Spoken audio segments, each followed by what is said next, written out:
Court द्वारा तय मानकों के आधार पर होगा नगर निकाय चुनाव। आज हाईकोर्ट में बिहार सरकार द्वारा जो पुनर्विचार याचिका दी गई थी उसकी सुनवाई हुई और उसके बाद क्या तय हुआ आइए जानते हैं। नमस्कार, आदाब, सत श्री अकाल। मैं हूँ राकेश कुमार और आप देख रहे हैं मत अभिमत। बिहार सरकार हाई कोर्ट में पुनर्विचार याचिका लेकर गई थी और उसमें उनको था कि कुछ नए तथ्य है जिसको रखना चाहते हैं। हालांकि महाधिवक्ता ने कहा था कि कुछ नए तथ्य नहीं है। बावजूद इसके आज इसकी सुनवाई हुई हाई कोर्ट में और सुनवाई के बाद एक तरह से ये कहें कि तय किया गया कि चुनाव होगा और चुनाव होगा। कोर्ट ने जो मानक तैयार किए थे, जो सुप्रीम कोर्ट ने कहा था कि ट्रिपल टेस्ट के आधार पर ही चुनाव होना चाहिए, उन्होंने जो बताया था और उसी के आधार पर हाई कोर्ट ने बिहार सरकार जो चुनाव कराने जा रही थी उस पर एक तरह से रोक लगाई थी। तो यहाँ सरकार का ये कहना था कि बिहार सरकार जो तय मानक है कोर्ट द्वारा उसी के आधार पर चुनाव कराएगी। मतलब अति पिछड़ों के लिए जो आरक्षण दिया जाना है उसके आधार पर चुनाव होगा, उन्हें आरक्षण दिया जाएगा और इसके पहले आयोग द्वारा जांच की जाएगी और ये पता लगाया जाएगा कि कौन कौन सी ऐसी जातियां हैं जो राजनीतिक भागीदारी से दूर रही हैं और उनके क्या कारण है। उसी के आधार पर चुनाव आयोग जो रिपोर्ट देगी वो बिहार सरकार को, उसी के आधार पर चुनाव आयोग तय करेगा कि किस जाति को कितनी सीटें आरक्षित होनी चाहिए, कितना आरक्षण मिलना चाहिए। इसको लेकर बिहार सरकार के महाधिवक्ता ललित किशोर क्या कहते हैं, सुनिए। सुनवाई हुई राज्य सरकार की ओर से। सुनवाई में सर्वोच्च न्यायालय के वरीय अधिवक्ता श्री विकास सिंह जी एवं श्री मनिंदर सिंह जी अपीयर हुए और उन्होंने आर्गू अपना तथ्य को रखा कि पुनर्विचार ये जजमेंट जो है इसमें क्या खामियां हैं। राज्य सरकार की ओर से ये भी कहा गया कि जबकि राज्य सरकार ऑलरेडी पहले ही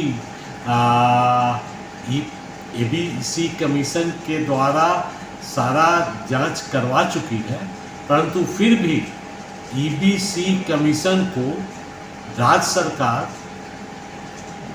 ईबीसी के पॉलिटिकल बैकवर्डनेस को देखने के लिए डेडिकेटेड कमीशन के रूप में रेफरेंस करेगी और वो ईबीसी कमीशन रेफरेंस के उपरांत देखेगी कि सुप्रीम कोर्ट के जो जजमेंट आए हैं कृष्णामूर्ति, गावली, उनके लाइट में ये सारे मापदंड पूर्ण करते हैं। उसके उपरांत ईबीसी कमीशन एक रिपोर्ट सबमिट करेगी और उस रिपोर्ट के आलोक में राज्य चुनाव आयोग इलेक्शन कराएगा। राज्य चुनाव आयोग की ओर से भी सुप्रीम कोर्ट के वरीय अधिवक्ता श्री दिनेश द्विवेदी जी अपीयर हुए और उन्होंने कहा कि ईबीसी कमीशन से जो रिपोर्ट आएगी उस रिपोर्ट के आधार पर चुनाव होगा। सर, कोई टाइम फ्रेम भी किया गया है? नहीं, टाइम फ्रेम कोई कोर्ट ने नहीं किया है, लेकिन अब इससे ये हो गया कि ये नगर निकाय चुनाव में अति पिछड़ों को जो आरक्षण देना था वो आरक्षण के साथ ही चुनाव होगा। तो सुना आपने, बिहार सरकार अति पिछड़ा वर्ग आयोग पहले से बनाई हुई है और बिहार सरकार का यह कहना था कि अति पिछड़ा आयोग ही इसकी जांच करेगा और वही जो प्रतिवेदन देगा उसके आधार पर यह तय किया जाएगा कि किसको कितना आरक्षण दिया जाना है। आपको याद होगा कि नगर निकाय चुनाव के लिए सारी तैयारियां हो गई थी, नामांकन हो गया था, प्रशासनिक तैयारियां पूरी हो गई थी। 10 अक्टूबर और 20 अक्टूबर को चुनाव भी होने वाले थे।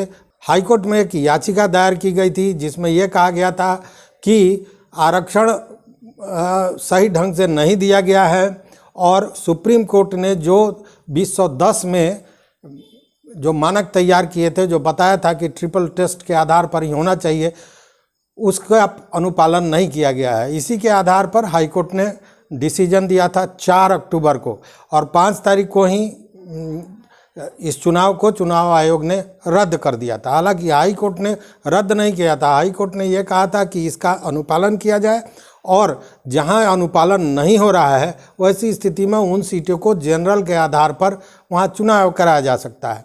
लेकिन चुनाव आयोग ने इसे रद्द कर दिया था।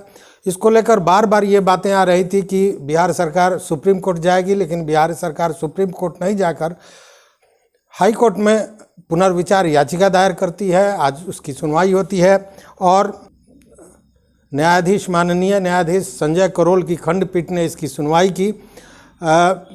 बिहार सरकार की ओर से विकास सिंह भी थे, चुनाव आयोग के भी एडवोकेट थे, इन सारे लोगों ने अपना दलील दिया।